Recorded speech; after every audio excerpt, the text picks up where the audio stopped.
all, I think my trip to Japan has been amazing. I can see that the companies here are very open-minded to Web3. Actually more than I actually assumed, I would say, to be honest. Because again, Japan is one of my biggest kind of countries on my bucket list. I really admire, because for me, Japan is the master of gamification. And what I do in Web3, we can see gamification comes across all the different aspects. It doesn't matter if it's a game or a product, ESG gamification, basically it's wealth management and so on. So we can see that whole gamification on Web3 really matters a lot for the Japanese companies. But they're very open to understand what our kind of like experience is, what the insight and the knowledge that we basically come to the table with.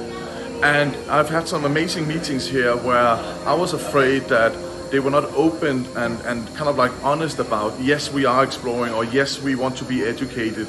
But it's not about us telling them. It's actually us together finding out how do we, first of all, can work together, how can we partner up, and also how can I take my company and also the brands that I represent into Japan.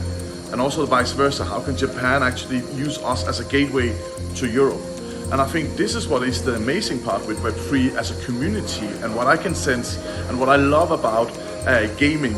Because again, a keyboard can't tell the difference between nationality, skin color, religion, and so on. We are all the same. There's no difference at all. And that's what I can see now happening in the Web3 communities, that we all find common interests, and we also want to share and help each other. And that's where I think that where I come from, Denmark and the Nordics, we have very similar kind of values with the Japanese people. So I'm really looking forward to this a lot. Okay, thank you so much for your thank you.